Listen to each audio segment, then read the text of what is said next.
Or faire ces phénomènes américains des modèles de réussite universelle me semble une erreur de jugement confondante.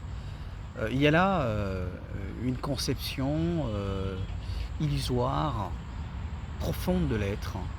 En effet, si on ignore le l'état social américain, sa nature, sa constitution, on ignore le contexte historique dans lequel a germé en fait tous ces personnalités, tous ces personnages, je dirais vicariantes en fait qu'on nous sert à toutes les sauces.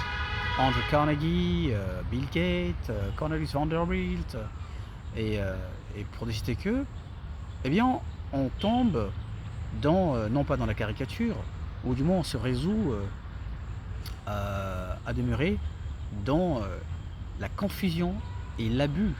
On voit, on voit les conséquences et jamais les principes.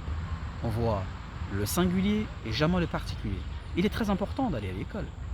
On ne peut pas dire aux Africains de ne pas aller à l'école parce que l'école et comment dire et en vouloir pour preuve un Bill Gates ou un Mark Zuckerberg. Non, ce n'est pas la même chose. L'Amérique, je vous l'ai déjà dit dans la première partie de cette vidéo, et les Américains sont héritiers de. D'ailleurs, c'est des Européens, les Américains. Hein, c'est des Européens. Ils sont héritiers de comment dire, dans, dans milliers de siècles d'accumulation de savoir. D'accumulation de savoir, vous vous rendez compte? Et le savoir grec, la tradition juive, le savoir chinois, le savoir indien, dont les Arabes ont été les facilitateurs des passeurs. Et l'Amérique, les Américains n'avaient, comme le dit Tocqueville dans son ouvrage, les Américains, une fois, les Anglo, les Européens, une fois en Amérique, n'avaient pas besoin d'apprendre quoi que ce soit. Ils n'avaient seulement qu'à ne pas oublier. C'est ça qui est contraire, qui est remarquable. Donc nous ne sommes pas vraiment pareils. Nous devons aller à l'école, nous devons apprendre.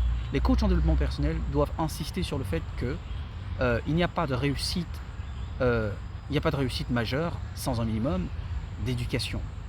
Ou si on amasse les capitaux qu'on n'a pas de réussite, comment dire, importante, bah, on fait rien de grand avec sa fortune. D'ailleurs, je l'ai dit dans une vidéo, ce n'est pas les capitaux qui manquent à l'Afrique, ce sont des bonnes idées. Vous voyez, ce sont des bonnes idées qui manquent. Par ailleurs, j'approfondirai justement ma dénonciation, enfin, bien sûr, enfin, je le dénonce, mais je le dénonce, voilà, mais je ne prétends pas que ce soit forcément des sophistes, peut-être qu'ils sont aussi pris, comme je l'ai dit, le confusionnisme et l'anachronisme sont peut-être pris aussi dans ça. Alors, ce que je dénonce davantage chez eux, c'est cette tendance à placer en fait l'intérêt de l'individu dans l'économie, dans l'accumulation des ressources et bien entendu des capitaux. Le développement personnel, je le rappelle, ce n'est pas que ça.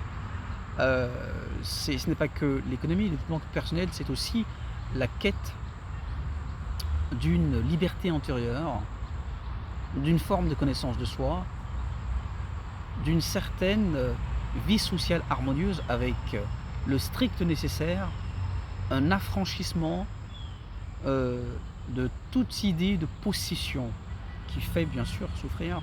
Autrement dit, de l'extinction de tout désir, de tout désir matériel comme affectif, être simplement là, jouir de la vie, vous voyez, sans dépendre, vous voyez, être vraiment dans une jouissance, être vraiment dans la plénitude, être même la cause de sa cause, être la cause de son bonheur, vous voyez, c'est aussi ça le développement personnel. Mais bon, en Afrique, les coachs en développement personnel mettent l'accent que sur l'argent et pour moi ce n'est pas un problème. Ce que je dénonce chez eux, c'est ce dénigrement constant de l'école et des diplômes.